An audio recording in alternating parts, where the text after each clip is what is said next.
Miss Debbie Adene, a well-known caterer and CEO of Country Kitchen in Ondo State, met her tragic end at the hands of those she trusted the most. Just days after celebrating her 54th birthday, her lifeless body was discovered in her home on Oda Road, Akure. The question that haunts us is why? Was it greed, desperation, or something more sinister? Now let's take a step back and unravel how this all began. Miss Adene was born on the 23rd of July 1970 in Owo, Ondo State. She was raised in a family that instilled in her the values of hard work and perseverance. She has started her professional journey in Lagos, working with Swift Courier Services and Omega Bank, and later at the Institute of Chartered Accountants of Nigeria, that's ICANN. However, her personal life had its share of challenges. She was married to Mr. Debbie Adene, but had separated sometime in 2006. Their relationship had been strained, but they shared 2 daughters. She started facing challenges in Lagos. Well, life has its ups and downs, and when things become rough in Lagos, Debbie made the brave decision to relocate back to Akure in Ondo State.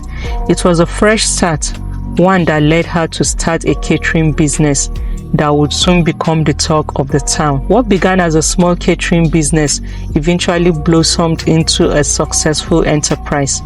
Country Kitchen and Events was her pride and joy.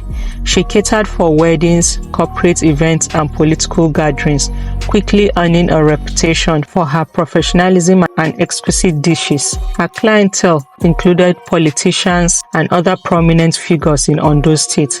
Her success was hard-earned, and she had built everything from the ground up with no handouts, just grit and determination. Though she was separated from her husband, her heart wasn't closed off. She had begun dating again, the recent being a man who held a traditional title in Akure. Their relationship, however, wasn't perfect, and there had been rumors of financial disputes between them. Debbie lived alone in her 2-bedroom apartment on Oda Road with 3 other male tenants in 3 other flats joined together. The house had 4 flats in total. Tuesday, 23rd July was fast approaching, and Debbie was turning 54. This year, she decided to go all out for her birthday.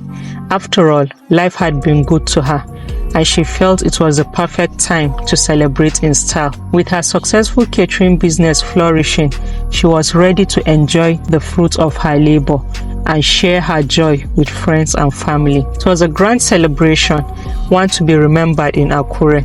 Her birthday bash was nothing short of a spectacle, a gathering of friends, colleagues, and even some high-profile clients. She welcomed them all with her signature charm, the same warmth that had built her catering empire from the ground up. The air was filled with music, laughter, and the sound of crisp naira and dollar bills being sprayed as Debbie, radiant in her traditional attire, danced in the center. It was a joyous occasion, a reflection of Debbie's resilience and success. Just a few years ago, she had struggled, leaving her career in Lagos to start over in Akure.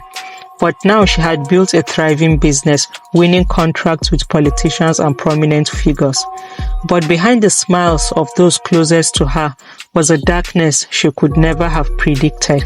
Debbie had no idea that 2 of the people celebrating with her that night had sinister plans in mind. Smiling faces and feigned loyalty disguised their true intentions as they watched her laugh, take pictures, and enjoy the moment. They saw the money raining down, and all they could think about was how much it was worth more to them than the life of the woman who had given them jobs, provided for them, and trusted them. But they had a plan, a gruesome one, that involved silencing her forever. Have you ever thought about how much trust you place in those around you? How safe are we really when we open our homes to others? Comment below if you've ever had an experience where your trust was betrayed by someone you thought you knew.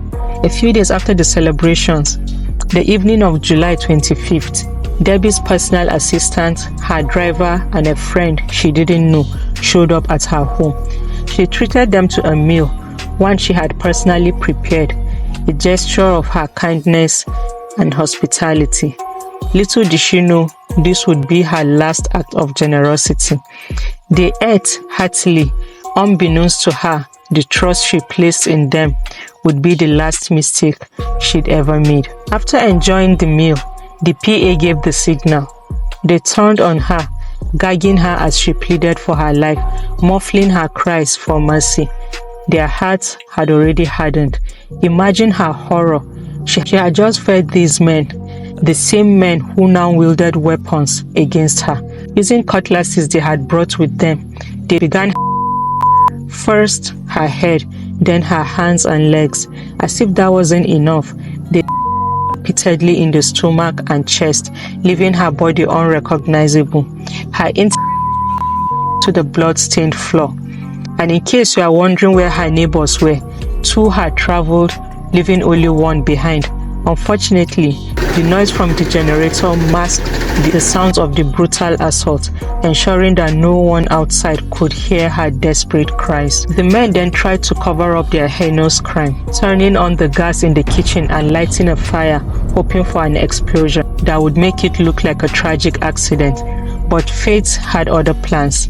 The gas didn't explode, and their efforts to destroy the evidence failed. They fled, taking Debbie's ATM cards and phones, leaving her lifeless body behind in her home. 3 days later, Sunday, July 28, Debbie's body was discovered by her laundryman who had come to pick up clothes for washing.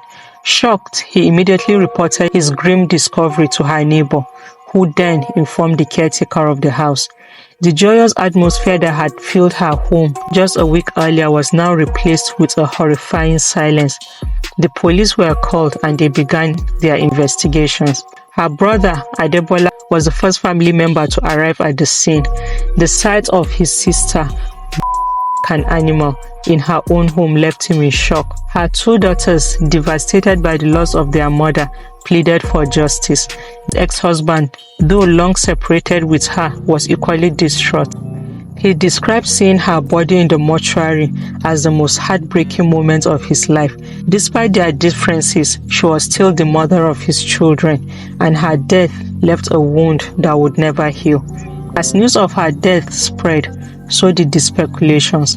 Was it her relationship that led to her demise? Was it a robbery gone wrong, or were the assailants driven by something more personal? What baffled many is that the compound had 4 flats with a brick fence and broken bottles set on it as security measure, and the big iron gate at the entrance of the compound was not tampered with. This just made people believe it wasn't a case of a robbery gone wrong. This was cold-blooded murder. She definitely knew her attackers. The police investigation turned up a blood-stained cutlass, but no other valuables were missing. Her jewelries, money, and belongings were all untouched, except for her phones and ATM cards. The investigation into her death continued, with the police interrogating her staff, neighbors, and anyone connected to her. They worked tirelessly, tracking down the stolen phones, which eventually led them to the suspect. Although the driver managed to escape, the personal assistant and his accomplice were arrested. They sang like birds, confessing to their heinous crime and describing every horrific detail as if it were just another day, with no hint of remorse. Their reason? They wanted the money her friends had sprayed on her during her birthday. How greedy can people be? What makes this story even more heart-wrenching is how close these killers were to the victim. They were in her home, eating her food, all the while plotting her demise. Can you imagine the level of betrayal she must have felt in those final moments? At this point, I have to ask, how much is a life worth? Is it worth a stack of bills sprayed at a birthday celebration, or the phones they took with them as they fled the scene? This tragedy highlights the greed of those she trusted. The lively, hard-working woman who had turned her life around was gone, taken by the very hands she had once fed, literally. As you hear this story, I encourage you to think about the relationships in your own life. Do you really know the people around you? Let this story be a reminder to always stay alert, even with those who seem trustworthy. Before you go, please share your thoughts in the comments below. How do you feel about this case? What do you think drives people to such extremes? Greed, jealousy, envy, or just pure wickedness? I will leave you with this. Life is fragile and trust is sacred. Be careful who you allow into your inner circle, because sometimes those closest to us can cause the most harm. Stay safe and always be mindful of the company you keep. May Miss Debbie Adene rest in peace, and may her family find the justice they deserve. And guys, 99% of my viewers aren't subscribed. What's going on? If you haven't already, please be sure to subscribe for more true crime stories and hit the notification bell so you don't miss out on any updates. Thanks for your support always. Until next time, take care of yourselves and remember, trust is earned, not given. Thanks for watching. Bye.